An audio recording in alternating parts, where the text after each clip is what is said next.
উর্মিকে একা পেয়ে কুমারের লোকেরা অসভ্যতামি করতে থাকে উর্মিশ। অন্যদিকে আমরা দেখতে পাবো দীপা যখন সকলের জন্য রুটি আর ডাল বানিয়ে দেয়, সোনা সেটা দেখে একটু অসুবিধায় পড়ে যায়। সোনা তো ছোটবেলা থেকে আরাম আয়েসেই বড় হয়েছে, সোনা এত কষ্টের মধ্যে তো মানুষ হয়নি, তাই সোনা একটু ইতস্তত বোধ করে। সূর্য ডাকে, সোনা তুই ওভাবে দাঁড়িয়ে আছিস কেন, আয় খাবি আয়। সোনা আসে, কিন্তু শুকনো রুটি ছিঁড়ে খেলে সূর্য সোনাকে রুটি আর ডাল খেতে বলে। তারপর সূর্য নিজে হাতে তাকে খাইয়ে দেয়। সোনা কষ্টে সেই খাবারটা খেলেও কিছুক্ষণ পর বাইরে আসে। বাইরে আসার পর দেখা যায় সোনা ভাবতে থাকে, এই অবস্থায় এই ফাঁকা জায়গায় কি করে থাকবো আমি। সোনা চারিদিকের পরিবেশটা দেখে আর বলে, কি নোংরা পরিবেশ, কোনো কিছু পরিষ্কার নেই, কোনো কিছু হাইজিন মেনটেন করে না, ছি এখানে মানুষ থাকে। সোনাকে দেখেই রূপা চলে আসে আর বলে, কি হয়েছে সোনা, কোনো সমস্যা, তোমার এখানে থাকতে অসুবিধা হচ্ছে? তখন সোনা কথা ঘুরিয়ে নিলে বলে, কি আমরা এখানে থেকে কি করে আমাদের স্কুল, আমাদের পড়াশোনা, কি করে আমাদের কেরিয়ার গড়বো? তখন রূপা বলে, স্বভাবে সব কিছু করবো, কিন্তু তার আগে প্রমাণ করতে হবে আমাদের বাবা সব থেকে বেস্ট ডক্টর, আমাদের বাবাকে ফাঁসানো হয়েছে। সোনা বলে, এখান থেকে সেটা কিভাবে সম্ভব? তখন রূপা বলে, মা বাবাকে জানতে দেওয়া যাবে না, আমরা দুই বোন মিলে এটা করব। ওদিকে কুমার তার ভাড়াটে গুন্ডাদেরকে ফোন করে বলে, ওরা গায়েব হয়ে গেল কি করে, ওদেরকে খুঁজে বের করতে হবে, ওদেরকে ভাতে মারলে হবে না, ওদেরকে প্রাণে মারতে হবে। সেদিনকে হাসপাতালে সেই মেয়েটিকে দেখেছিলাম পরিষ্কার করে, ওই মেয়েটির নাম যেন কি, হ্যাঁ রূপা, মনে পড়েছে।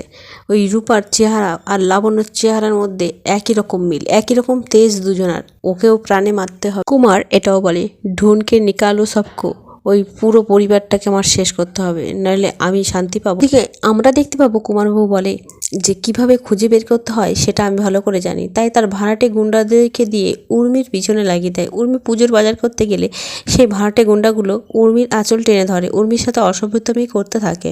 উর্মি তাদেরকে ঠাটিয়ে চর মারলে আরও বিপদে পড়ে যায়। কুমারের ভাড়াটে গুন্ডাগুলো উর্মির মুখটা টিপে ধরে আর উর্মির সাথে অসভ্যতামি করতে থাকে। তখনই সেখানে সাক্ষ্যদীপ আর চারু এসে হাজির হয়।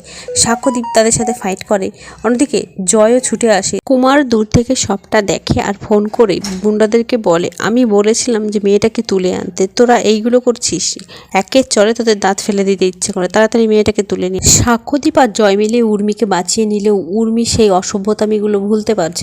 ওদিকে লালি দীপাকে ডেকে নিয়ে যায়, একটা সুন্দর শাড়ি দেয় হলুদ কালারের, আর সূর্যকে একটা হলুদ পাঞ্জাবি দেয়। সেই দুটো জিনিস দিয়ে দুজনকে পরে আসতে বলে। সোনারূপা সুন্দর করে একটা সরস্বতী পুজোর আয়োজন করে। দীপা সূর্য শাড়ি পরে আসলে লালি তাদেরকে সেই পুজোর ওখানে নিয়ে। অন্যদিকে আমরা দেখতে পাবো উর্মি, জয়, সাক্ষ্যদীপ সবাই মিলে সরস্বতী পুজোর আয়োজন করলেও সেখানে উর্মি কিন্তু মন খুলে আনন্দ করতে পারছে না। উর্মির মাথায় শুধু একই ঘটনা ঘুরছে, যে তার সাথে হওয়া অসভ্যতামি, সেগুলো সে ভুলতেই পারছে না।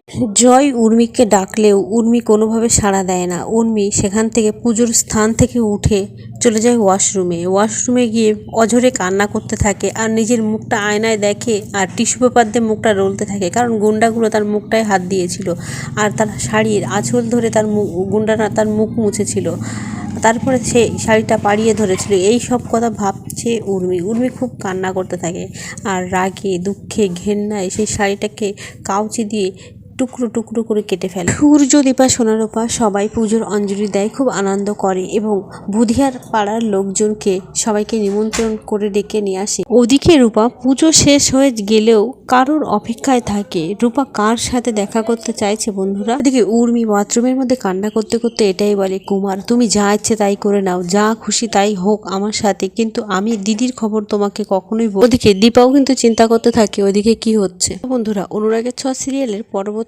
আপডেটগুলি কি হতে চলেছে জানতে হলে চ্যানেলটি সাবস্ক্রাইব করে আমাদের পাশে থাকো। ধন্যবাদ।